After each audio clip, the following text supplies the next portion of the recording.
Welcome to this session, Introduction to Probability and Risk. This is submodule 3 of 4. In this session, we will explore how probability and risk analysis help us quantify drilling uncertainty, evaluate operational impacts, and support better decision-making. Let's begin by reviewing the learning objectives. In this submodule, our focus is on developing the skills to identify and quantify drilling risks through probability-based methods. We will start by looking at offset analysis and learn how it is used to recognize drilling risks from previous wells.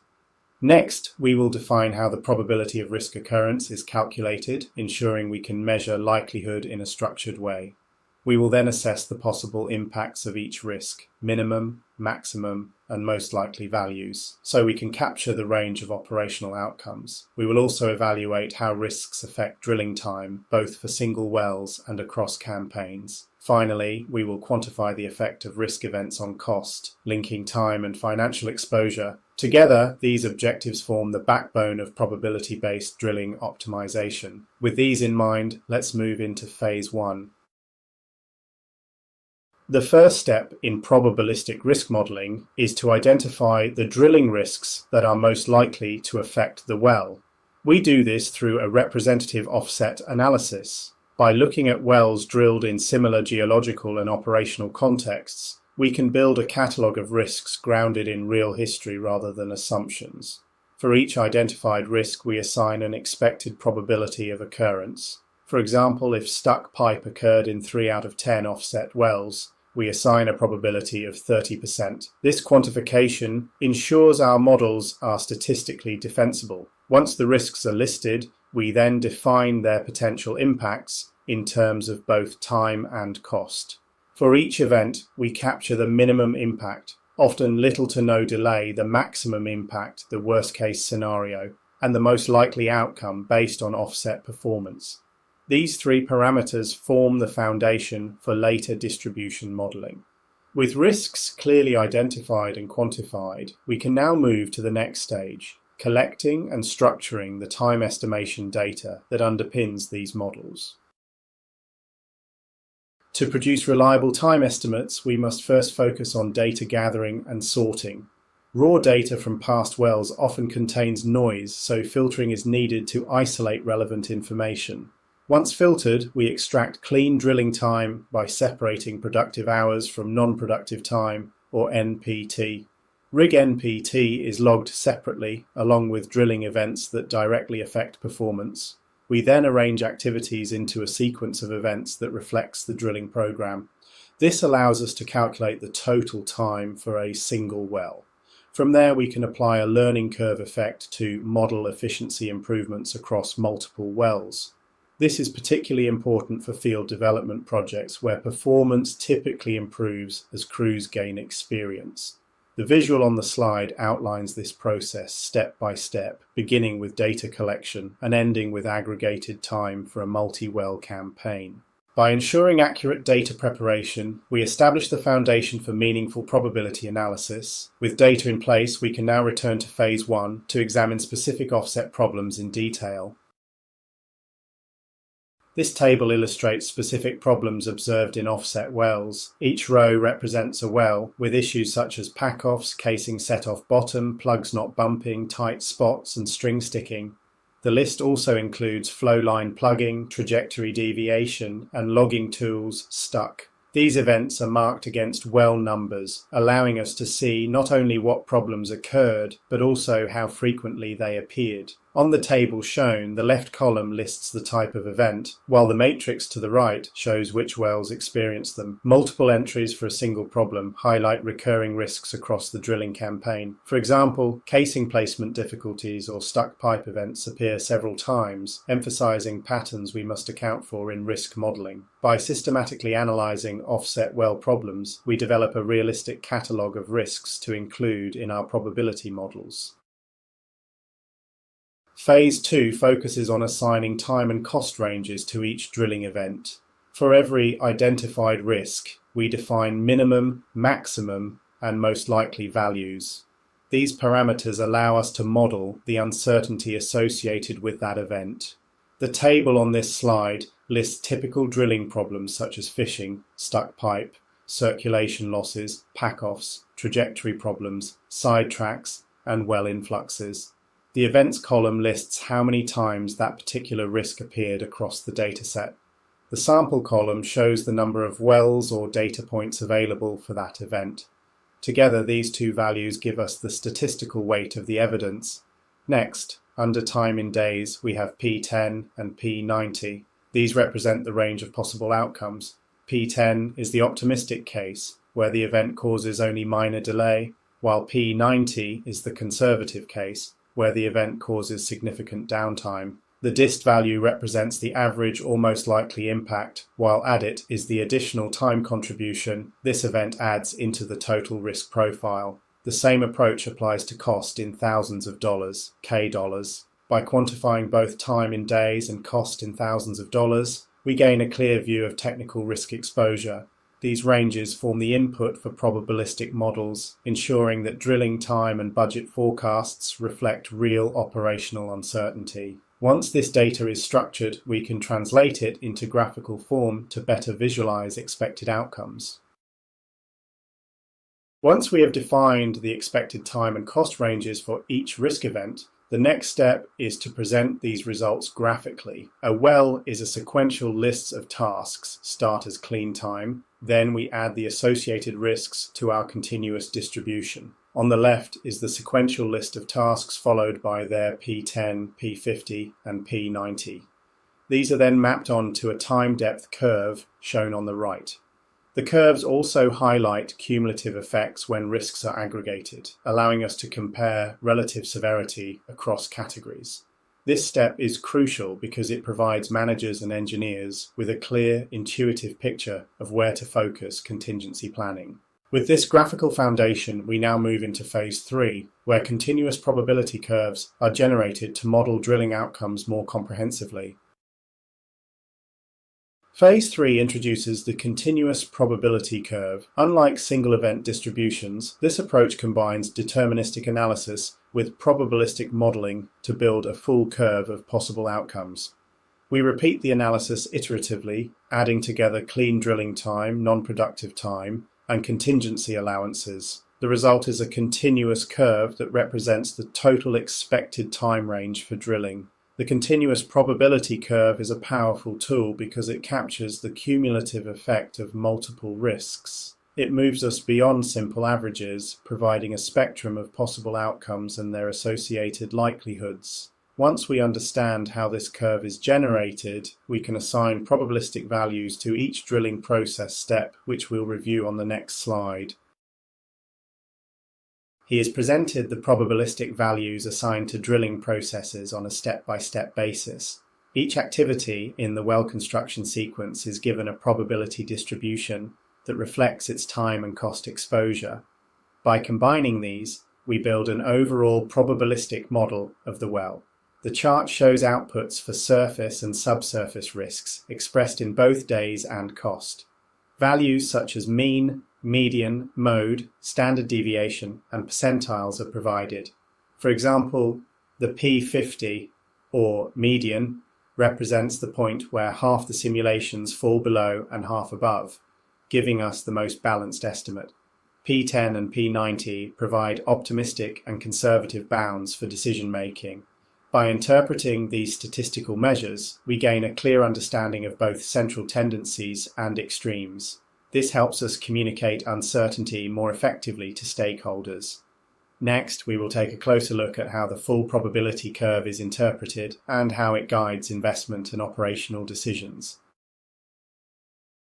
The table provides the detailed statistical outputs from the continuous probability simulation. The table lists results for surface and subsurface technical risks expressed in both time and cost. For each category, the analysis included 10,000 simulation trials, generating a wide data set.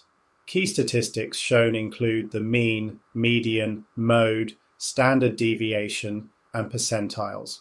For example, the mean represents the average outcome across all trials, while the median identifies the 50th percentile, the central point of the distribution. The spread, shown through standard deviation and variance, highlights the level of uncertainty. Skewness and kurtosis provide insight into the shape of the distribution, telling us whether risks lean toward worst-case scenarios or are tightly clustered around the mean. Percentiles at the bottom of the table highlight important thresholds, such as P10, P50, and P90, that decision-makers rely on. These values clearly define the range of drilling outcomes that can be expected. An interpretation of the table is that the surface risks have a relatively high standard deviation compared to the mean, showing a long-tail distribution. It also shows a high skewness and kurtosis, meaning most outcomes are near zero, but the rare extreme events are very expensive failures.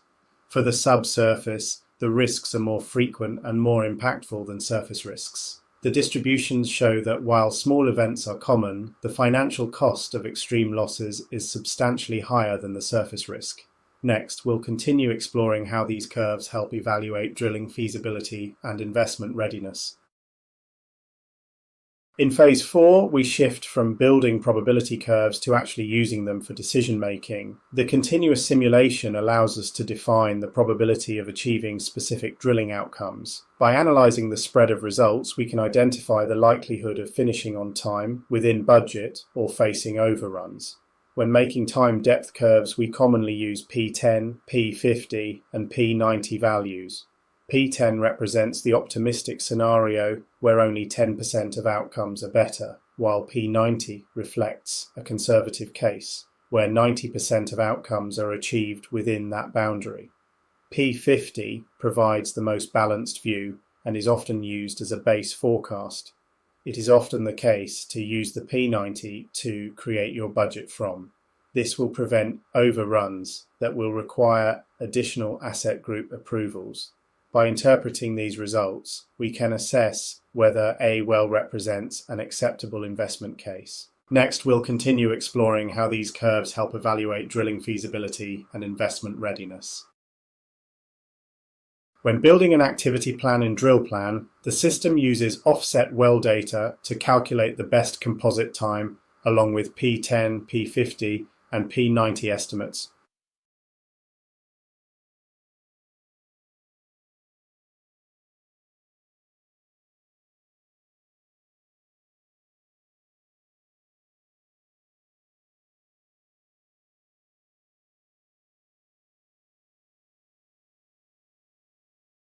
By loading offset datasets, we can immediately visualize performance, non-productive time, and risks, and transfer relevant lessons learned to the new well in planning.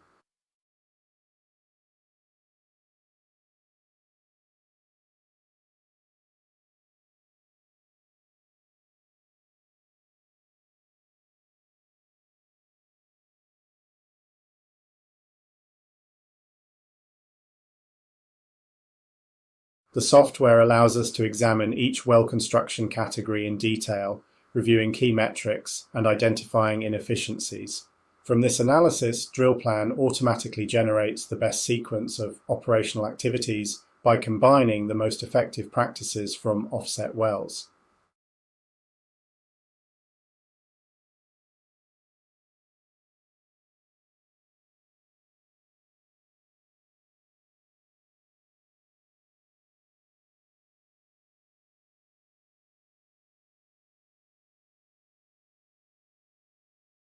It also runs probabilistic estimates for productive and non-productive time, creating accurate time depth curves. This helps us understand uncertainty, manage risks, and forecast both time and cost with greater confidence.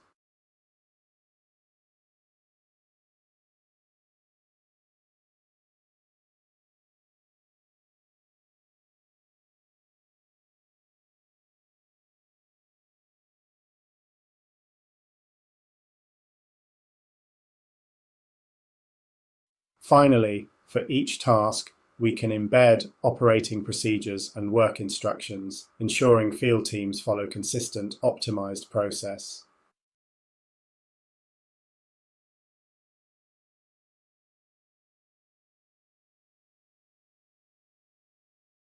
Overall, Drill Plan delivers data-driven planning that enhances compliance, efficiency, and well delivery.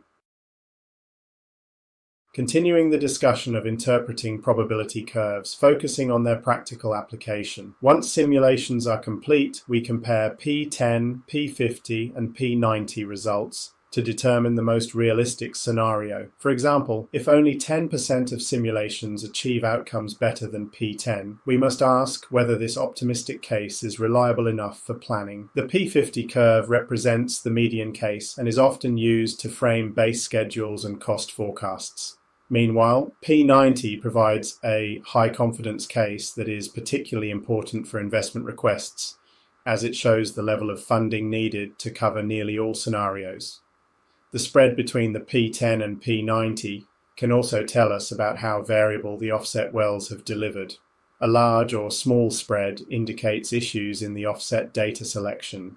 By weighing these curves, project teams can decide whether to proceed with a well, how much contingency to set aside, and what risks require closer mitigation.